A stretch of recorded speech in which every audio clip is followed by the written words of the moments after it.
What is up, fighters? Last night I got to see UFC 208 live at Barclays in Brooklyn.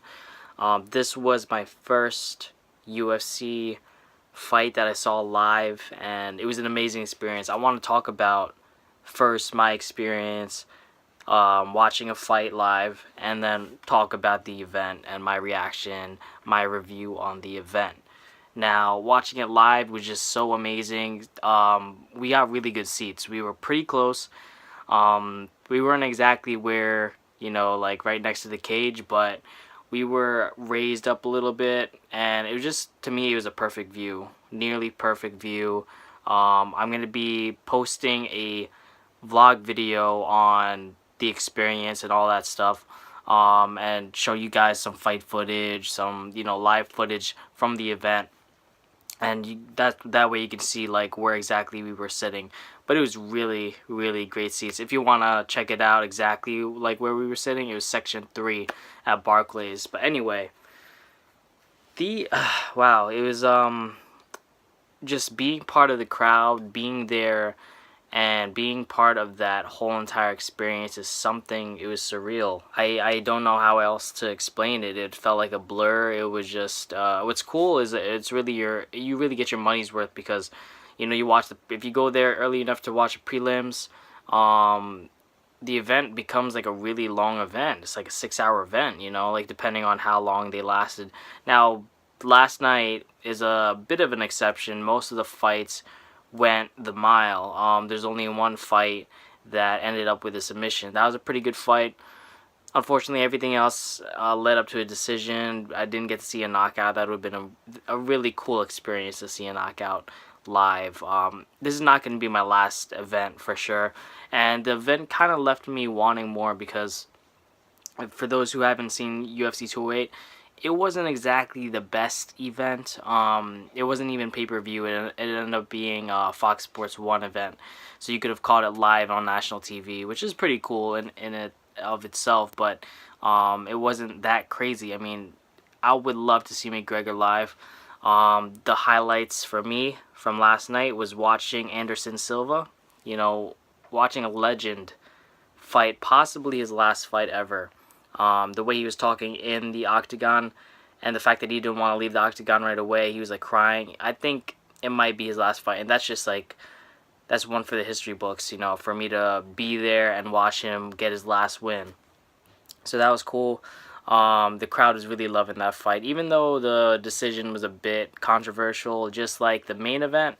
A lot of people did not like the main event, and it was a bit, and it kind of just, it made you feel very unsatisfied with the whole entire event entirely, because for one thing, we wanted to watch Felipe Nover. He's this Filipino fighter. He's also a nurse, and you guys know I'm a nurse too. So he's a bit of a role model for me, and I actually, like, I know his girlfriend. She went to the same college that I did, and so I was really rooting for him to win.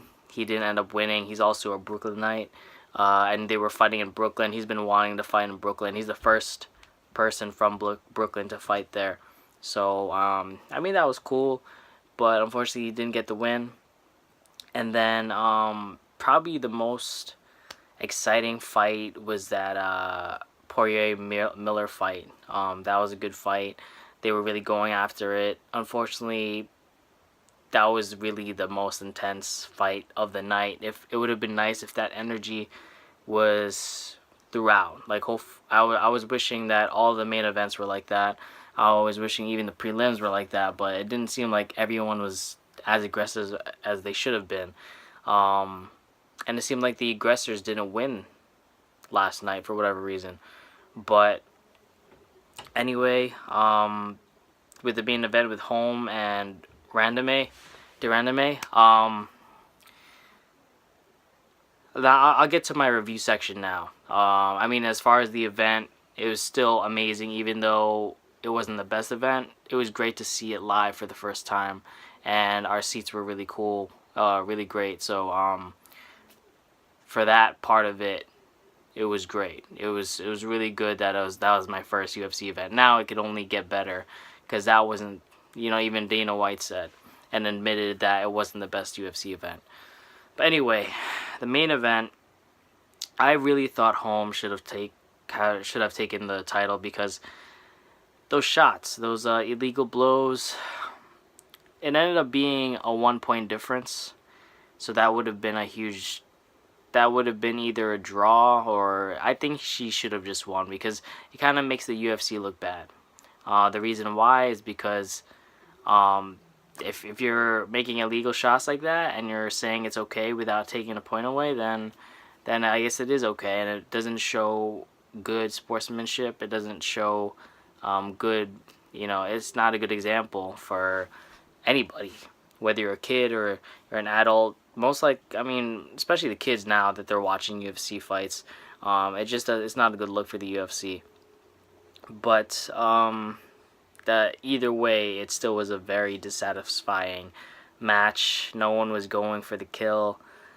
They were both playing it pretty safe. I know they're both like counter fighters, but it was the first fight in Brooklyn, so I was assuming it was just gonna be really hyped up. But the crowd wasn't even into it. Half the time we were just cracking jokes to make it funny.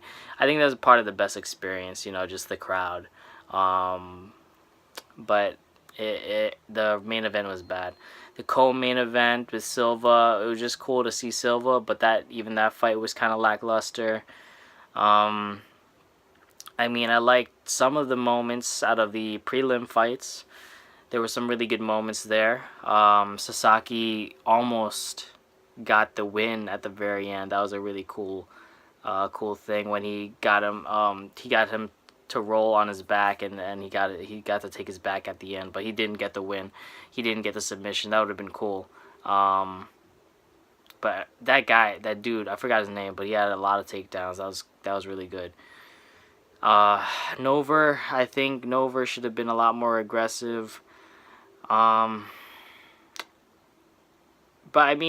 to me, I think he won the fight. I know I'm a little biased, but the other dude wasn't the aggressor, and he didn't land enough shots. He maybe took him down a couple times, but to me, he wasn't the dominant one in the fight. So overall, the review for UFC 208 was pretty bad. But thankfully, it was really saved by my experience watching it live. If I watched it at home, I would have been very bored. But I'm actually going to be watching it again just because I want to see it. It was weird not hearing Joe Rogan's commentary. So I would like to see what he said for these fights. But it was cool to see Joe Rogan live. It was cool to hear him and also hear Bruce Buffer. So anyway, guys, that's about it for my review. I hope you liked it. Until next time, embrace, express, enjoy yourself.